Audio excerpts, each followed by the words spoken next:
Hi, thanks for joining me on Wilderness with Amani. I'm at South Fork Lakes hoping to catch some really nice golden trout. And the golden trout in here are as close to pure as you're gonna get. This is all in that same Cottonwood Lakes area where they used to raise brood stock to reintroduce them to their original range, and they found a little bit of genetic contamination, so they moved farther upstream. But these goldens are nice, man. And I just fished for Wilderness with Amani Patreon in this inlet creek. And I fished this little 1.5 foot wide creek through this grass. And if you want to see some really tough fly fishing, this is the time to subscribe to Wilderness with Amani Patreon, because you're going to see me pull some phenomenal golden trout out of that grass and impossible to cast. The reason I'm sitting down is because there's nice golden sitting right in that area right there. They're cruising in and out, and if I stand up, they're gonna bolt. And I want to try to get at least one cast on them. So I already have a clip for South Fork Lakes, and I really struggled with nymphs last time. And this is where I did my demonstration on the fishing tips playlist for fishing a fly in a bubble. My original plan was to fish Long Lake. I was shooting the hiking clip coming up. When I woke up this morning, I had a flat tire, a nail in my front tire,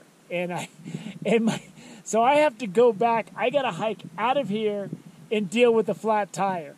I fished that for Patreon because when I got here yesterday, I fished Cottonwood Creek down below, and the flow was really bad, and I just didn't. It wasn't a very good clip, so I shot that when I got here this morning, and now I'm going to shoot a clip for South Fork Lakes again for YouTube. I'm just gonna have to do Long Lake if I come back next year to do it, because I was already shooting the hiking clip. I took the wrong route and I got stuck behind just impassable stuff to get over, and I would have had to circle all the way back around. And with a flat tire at the trailhead, I got to drive home tonight. There he is. He's coming in like a white shark. He's going to take a cast. Oh, I scared him away. I spooked him. I clumped that big old Copper John down and it spooked him in that shallow water. So in addition to my Copper John fly I have on, which I don't necessarily think is my best choice for here, but I was using it in the creek and it was working good in the creek. But the creek's a whole nother story than this lake. Looks like there's an arrow out there. I might have to go to a woolly bugger, because the nymphs last time, they just weren't into it. But I don't want to make that call until I see. There's several fish cruising out here.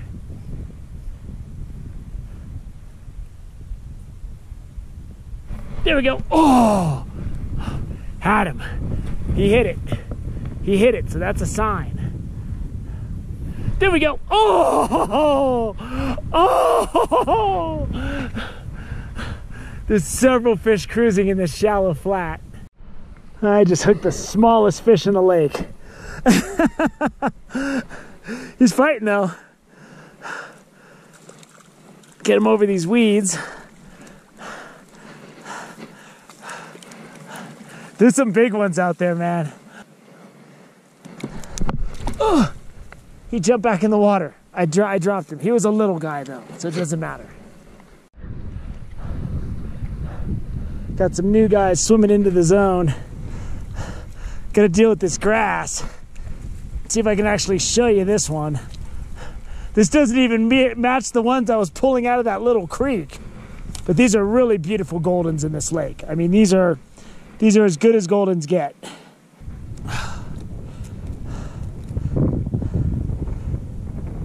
This is one of the smaller fish I've seen, but these are really nice looking golden trout. Check out that beautiful color, that bright orange stomach on them. And these are nice goldens, boy. And he'll swim right back out through that grass. He's had enough of me. And I saw a few coming that way. They were new ones. The ones that are hanging out in the corner know what I'm doing. I'm gonna have to go to a woolly bugger, I think. But it's good to get something in the net, because this first 20 minutes was just me floundering like a flounder. I put on a woolly bugger. It's a good sized shadow cruising right over there. So let's see if he'll go for it. He didn't go for it at all. He swam in the other direction. Maybe they don't like woolly buggers in this lake. There we go. Oh, one took it that time. He definitely took it. I got a small fry to hit that woolly bugger, but I'm thinking I put a different, oh, he came off good. I put a little different action on it this time. What I was doing is I was doing really hard, fast strips. And that seemed to get that guy to bite. Got another one. All I'm getting are the little ones though. There's bigger fish out there and they're just steering away. I got a nymph on again. I tried a woolly bugger. Oh, he came off. He came off. He's in the grass. And it's I can see the bigger bodies going towards it, and then they're turning away. He's jumping. I gotta get him over here. I've been trying to pull him through that thicker grass, and all I'm doing is getting hung up on it.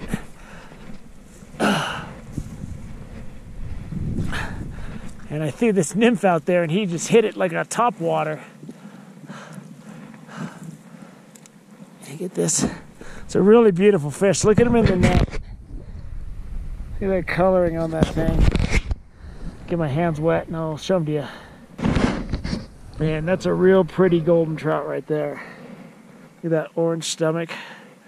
Beautiful little fish. I am not getting a lot of hits, but I'm getting fish. I gotta get him around this grass or else it's gonna cause me all kinds of problems.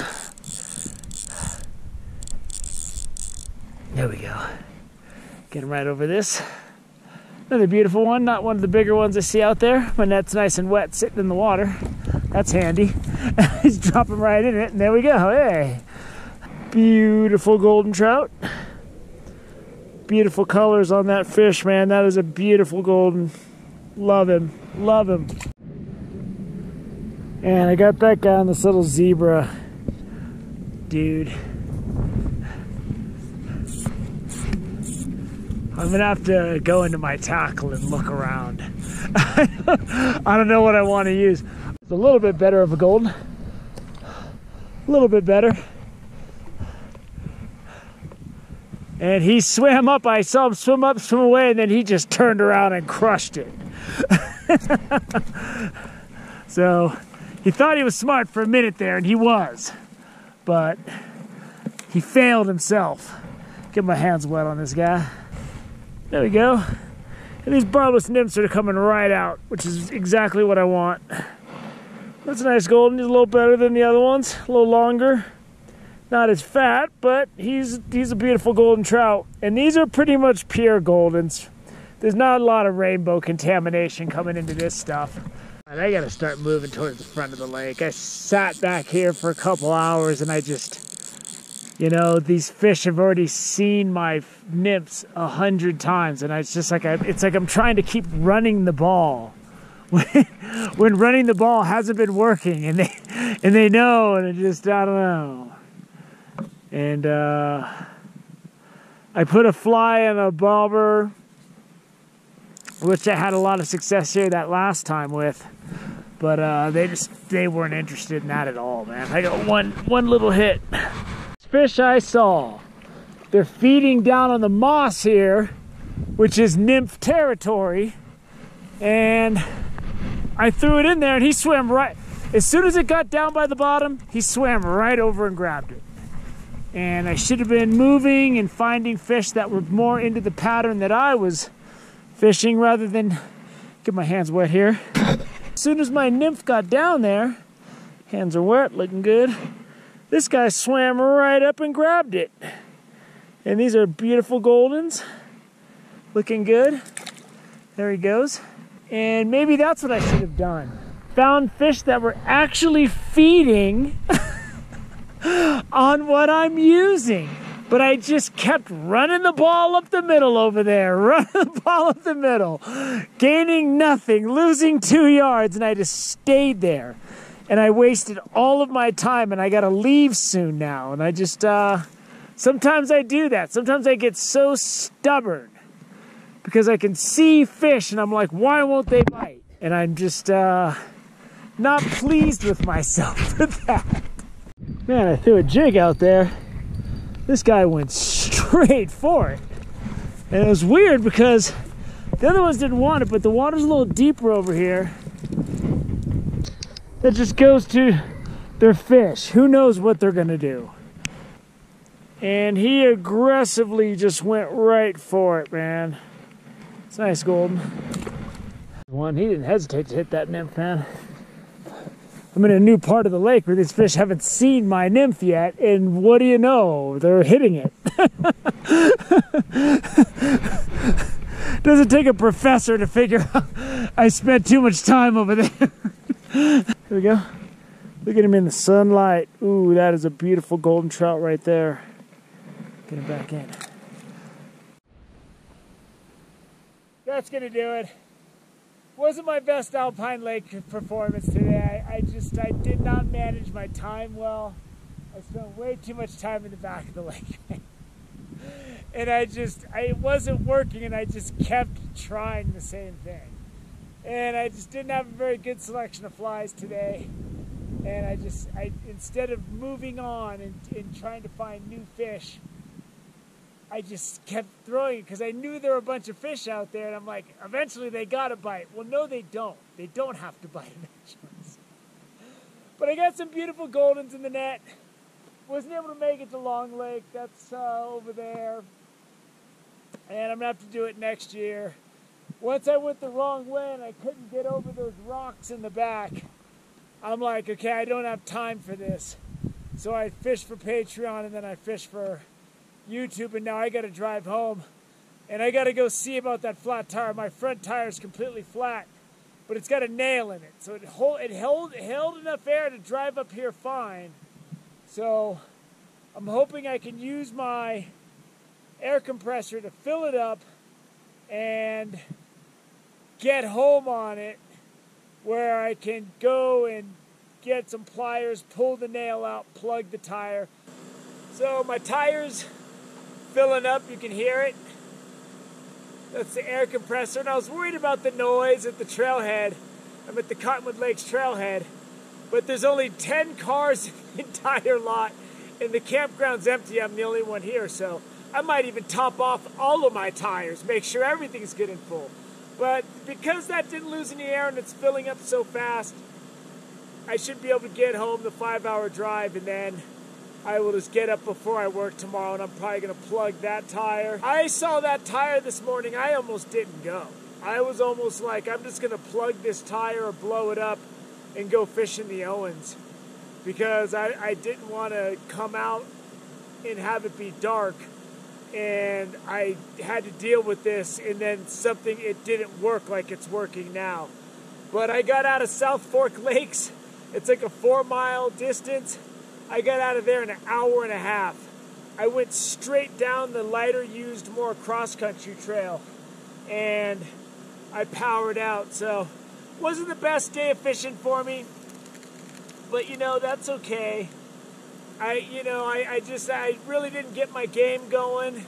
I had a much better time fishing that little tiny creek for Patreon, and it's good. I'm just going to make my dinner. I stopped buying dinner because it's just too much for my budget to buy fast food on the way home. So I got my burritos. These are usually my dashboard burritos. And I just took the foil off, and I'm frying them up with some oil, and then I'm going to get them crispy and have some Tapatio sauce on there. Make some burrito queso. It's like something Taco Bell would make up for their menu. Those hybrid things they always announce. I'm just going to go ahead and fry these up good and crispy. Bean, cheese, and chicken. I roll these at home, wrap them in foil, and then I cook them on my dashboard with the defroster when it's cold, or if I got time and I'm going to drive home, let my tire blow up, I'm going to go ahead and have this. nice and crispy cheese melty delight. And my tire seems to be holding air pretty good. It's not even, it's blowing up. My compressor's doing the job. And I'll get that thing till it's nice and full, and then I'll be able to get home. When you spend as much time driving to remote areas and trailheads as I do, where phones don't work and there's no one to help you, you pretty much have an air compressor, a tire plugging kit, and a battery charger. I have a battery charged battery pack that I keep in my car. So, was the best day of fishing, but those Goldens are beautiful. And those Goldens are pretty close to being pure Goldens. I mean, they're not hybrids.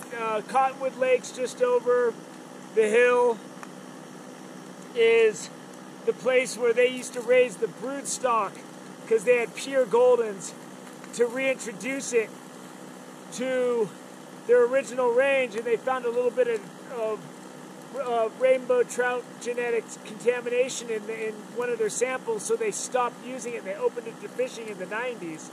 But all the Goldens up there are really, really close to pure, and even though those weren't the best Goldens I saw that I was able to get, I was happy that I was able to put some of those beautiful fish in the net and show you. Patreon got some even better Goldens, and I caught him in a creek this wide, casting long distance through the grass. But whatever, Goldens for YouTube, Goldens for Patreon. A trip that could have been a disaster that I almost just totally pulled the plug on.